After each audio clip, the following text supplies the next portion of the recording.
Hello, this is Paul Kelway, the Wildlife Preparedness and Response Manager at OSRL Response. And welcome to the next episode in a series of interviews I've been doing with the network of leading wildlife response organizations that have been participating in the multi-year Global Wildlife Response System, or GOWRS project.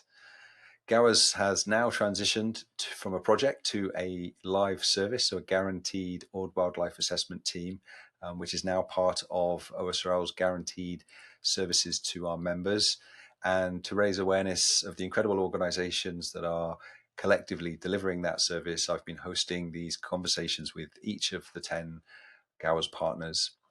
And today I'm joined by Claude Velter, Director of the Wildlife Rescue Centre in Ostend in Belgium. Claude is an avid birder, and he's the co-founder and manager of the Wildlife Rescue Centre Ostend, WRCO, and he's worked with wildlife for over 30 years, and his work was originally focused on state-of-the-art wildlife rehabilitation during the chronic oil pollution and major spills from accidents throughout Europe. And in the last 5 years, his main role has shifted to training, planning and research associated with wildlife in Eurasia and Africa, and managing the 9 to 11 dedicated crew at the WRCO to work with over 6,000 animals that they receive every year. Claude, thanks very much for joining me. It's good to see you. Hi, Paul. Thanks for this opportunity, not just for us as an organization, but for the whole GOWRS group. Thank you. No, thank you. And obviously gave you a little bit of an introduction there. And maybe from that point, I could just ask you to maybe introduce in a bit more detail your organization. So Wildlife Rescue Centre Ostend, what's the mission, and where and how do you carry out your work? Well, as the name says, we are located in Ostend, which is actually in the center of the Belgium coastline. And originally we were set up like about 35 years ago as a very small local rehab facility, specifically for oil wildlife. So we were only active in the winter because in those days the oil birds arrived on the beaches only in the winter. In the meantime, we've grown more and more. We have staff. We have a much better location. We have a specific built rehab facility for us. And as you said, we get over 6,000 animals a year now. And, the number of oil birds have reduced a lot, luckily. So there's much less chronic oiling. So, but we get animals in from all for all kinds of reasons and all different species, but all native. It's amazing. That's a lot of animals per year coming in. So you talked about spills, and obviously you've got the permanent facility as well. Is there an example or two that illustrates just the kind of work that you and the team does at the facility and around the world? Well, what we try is to ring or band our birds after rehabilitation just before they are released, as well during spills as in the daily work. And one of the first ring recoveries we had was one from an oiled guillemot that got recovered or rehabilitated during the tricolor spill, which was the major oil spill we ever had in Belgium. And more than 5 years later, it was seen, so not found dead, but it was seen on a breeding colony. So that was really one of the first times we had very, very good news on an oiled bird that survived, not only survived, but took its place back in nature. And those stories continue. The last major spill we worked at is in Rotterdam, the Boge Bale, and was only with swans. And these swans are now seen on a regular basis, breeding, reproducing, or just living their lives, because they're all ringed, and that's how we have the proof that what we do works, but not just works. These are very, very wonderful stories for us and for the staff and the volunteers to see that the hard work helps. Absolutely. And you mentioned that one example of a bird that's gone on to survive and thrive in the wild, and that speaks to the developments in the field and the protocols that are now used. I know that is something that you've been very actively interested in and sort of supporting not just the development of those, but also the sort of consistent agreement and use of those kinds of protocols to improve those success rates, right? Yeah, indeed. When we had the major oil spill in 2003, Belgium was not prepared at all, and we, as a local small rehab facility, had no idea what protocols were. It was simple as that. During that spill, we got a lot of international support from RSPCA, for instance, from ProBird, organizations that today are still active members of the GOWRS network. And they showed us the importance of networking and the importance of having protocols. So that moment was the first contact with international groups. And from then on, we've been very, very strong followers of the scientific way. Do it the scientific way, not only using your gut or your heart, but also the science behind it. And that's it's wonderful to see that this gives the best results. Yeah, absolutely. And one key element of that, which you've touched on, is the importance of facilities that are designed to actually carry out that work. And as you know, in OSRL, we have these international stockpiles that we can send to support a wildlife response. But obviously, actually having a dedicated facility and the importance of that as something in addition and over and above those global stockpiles is so key. And your facility is a great example of, I suppose, the years of work and learning what is the kind of facility that's needed, and then how to actually create those so that they're then ready for these larger scale incidents. Well, yes. So definitely for tier one capacity, but also tier two capacity, we can upscale.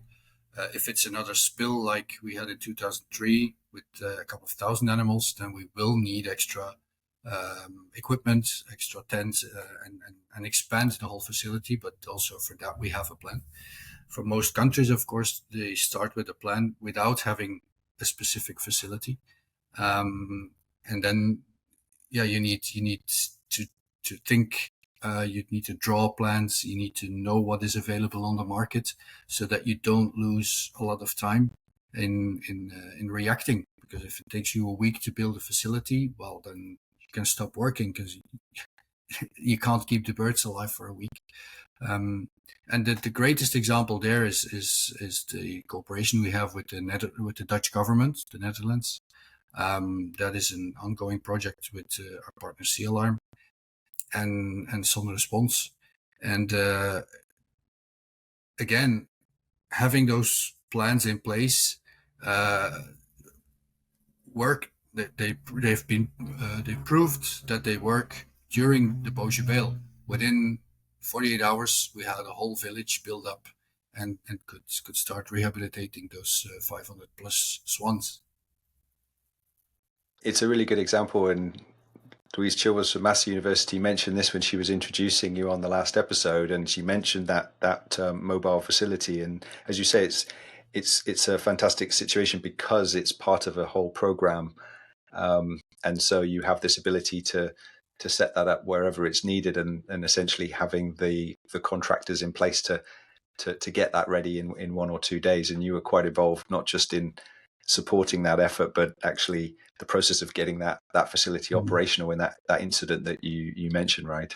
Yes, and it's all pieces of the puzzle. On one side, you need trained people that know what to do. They need to be trained with a larger group, because we talk about a tier 3 incident here. So it's obviously that people will come from different areas outside the country. So having this governance network is ideal for that. But that's only the people. They need tools, equipment to work with. Now, OSRL has a stockpile that has been built up together with GOWRS people. And then you need facilities, and that's what local governments or national governments need to provide, of course. We can only push them towards their plan, and that they realize that there are several pieces in the puzzle. And if one is missing, then then we have a problem. Because, well, the weakest link in the chain will decide whether you fail or have success. And that's very important for governments, for industry to realize that you can invest in one link, but if you are blind for the others, then at the end you will not be successful. Yeah, very well said. And pieces of the puzzle is an interesting way to look at it. And actually, I suppose one of the pieces of that puzzle is international cooperation. And you talked about GOWRS and the work over the years to bring a group of organizations together and to collaborate and to actually come out of that now being more formally connected and working together internationally. So I've asked this question to everybody, but from the perspective of the Wildlife Rescue Centre of Ostend and you personally, what do you feel like has been one of the biggest benefits and sort of important outcomes of those years of collaboration so far? So as I said before, our international networking started in 2003, and it was mainly with European groups that are today still active in EUROA, the European network, and some of them also in GOWRS. But then GOWRS gave us this connection with a global network, with people and organizations from all over the world who worked scientifically, like universities, scientifically on protocols, who had a lot of data, a lot of experience, and opening that, getting a link with those organizations was wonderful for us to grow in our knowledge, in our capability, and that's wonderful, because that is how we build towards the future. Yeah, absolutely. And it's interesting and been wonderful to see the progress and the evolution of that cooperation over the years, and obviously now it's evolved, or it's transpired that collaboration has now turned into a sort of formal tier 3 service that's being delivered collectively through those organizations. Now that service is live, what do you see as one of the sort of key benefits or positives in being involved in that from an organizational point of view? And also what do you see as the benefit in really helping incidents and also helping preparedness? Well, for us, we see that the service now is a direct investment in the future, not only the future for the spill response, but also for our organization, because each organization invests in its preparedness, and for us, it means we are able to train extra staff so that we are more capable of reacting. We have a full-time job here on the work floor with these 6,000 animals. And if everybody is full-time working on those animals, there's absolutely no option to bring our capability and our knowledge and our experience to other spills. With this investment, we can train more people and we will be more available. And that was the whole goal of the project originally, but now since it's a service, we see the effects immediately, actually. Yeah, absolutely. And I think the element of that too, which you've alluded to, I think is also that then you have those people that are trained and ready to respond, and ultimately in this concept, it's the ability to mobilize that assessment team, and certainly thinking of parts of the world where there is limited or perhaps no preparedness for an old wildlife incident. So what difference do you think a team like that can they make in an incident, and how does that fit in? There's those sort of pieces of the puzzle that we talked about earlier. Well, if you have unexperienced people on the spill site, they don't see animals that are oiled, or they don't know what to do with it.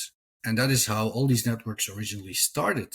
Like, we need to be prepared, because every time there was a spill, every time there was an accident, unexperienced people started looking at it, and you start from a very, very slow position.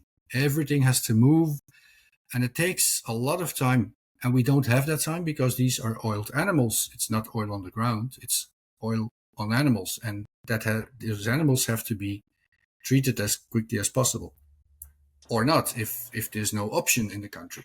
And having experienced people through this service very fast on the ground, they can decide within a couple of days if all the necessary equipment can be brought in, if the people are there, if all the pillars are met, and we can save so much more time to end up with a very successful revalidation program. In the past, it was not existing. So people just started from a reaction out of their heart, loving these animals, trying to save these animals. And basically, in the past, if we look at the results, they were very, very poor. Now we know if you have a plan and you save a lot of time, you can have wonderful results. In the Beaujeu Pale, we released 96% of the oiled animals, simply because we were prepared, or the Netherlands were prepared. And having this service now with these experienced teams from all over the world who can work together, we can set up an assessment team within a couple of hours. They can be on the ground the next day, and that is investing in it, and that will have a lot of better results for the client, for the people who have to work with it, and for the animals. Yeah, very well said. I know that in the wildlife response community, often it's talked about as this window of opportunity, and so it's really making the most of that, because as you say, it is a life and death situation, and they're not going to be there forever. That we need to intervene as quickly as possible. The last question, I suppose, on that is just the value of exercises as well as incidents. I suppose both in testing those arrangements, but also maybe helping to increase the learning around, how prepared are we, and maybe identifying some of the ways that we can move that forward in the future. So just wondered if you want to share anything about that, and especially how that relates both to sort of improving response, but also hopefully moving preparedness forward as well. I know that's been a big thing in the Netherlands, hasn't it? Yes, but I've been very lucky that within GOWRS I was part of the most recent exercise, and another one a couple of years earlier.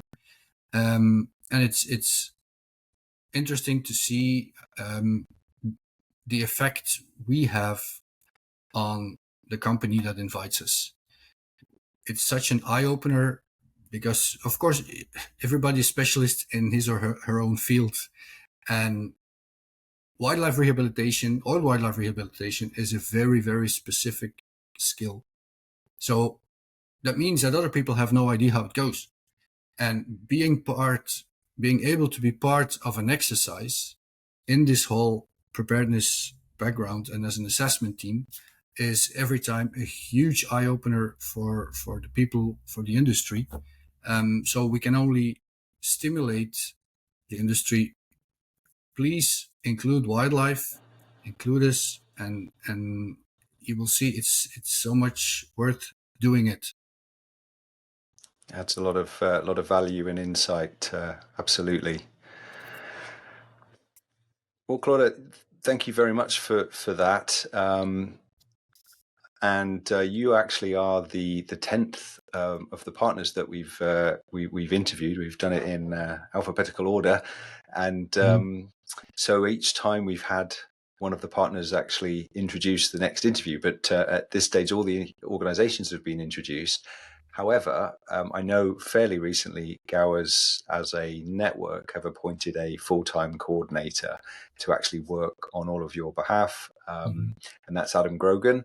We both know Adam well, and I just wondered if you would like to just say a few words about Adam by way of introduction to who Adam is. Well, first of all, it is also more or less since the GOWRS has become or had the possibility to become a service that we could get a coordinator. And well, as you said, we know Adam, you and me, we know Adam for a long time. I know him for a very long time. He has always been the RSPCA representative, both in GOWRS, but also in EUROA, so even before GOWRS existed. but it also means that he knows all the partner organizations. He knows the organization of GOWRS. He knows the organization of EUROA. And I think we couldn't have dreamt of a better coordinator with who had all this knowledge to start with. I mean, it's a very small niche we're working in. It's a very complicated world. It's bringing two seemingly entirely different worlds, wildlife and gas and oil industry together, having to work together. And I think Adam is and not only me, I know the partners as well. We're so lucky to have Adam on that place. And he, we last week we were all having our live meeting that we have twice a year, and it was the first time with Adam really in his position as a coordinator. And we could see the results of that. So it's wonderful. It's another important piece of the puzzle. Having that coordinator is so important. Absolutely. Yeah. Well, no, thank you, Claude. Yeah, absolutely true, and very well said. So thank you for introducing Adam. Hopefully we'll have a chat with him at some point as well. But for now, anything else you wanted to add before we close? No, I want to thank you again for this opportunity, and for the people who are listening and that are not the wildlife people. I can only keep pushing on that same button. Exercises, be prepared. I mean, the industry does a lot of exercises, but include wildlife. It's so worth it to do that small extra investment. And we are there for you. It's a service that we offer, so use it. Thank you very much, Claude. Really good to see you, and wish you all the best with all your ongoing work. And I'm sure we'll speak soon. Thank you very much. Same to you. Bye.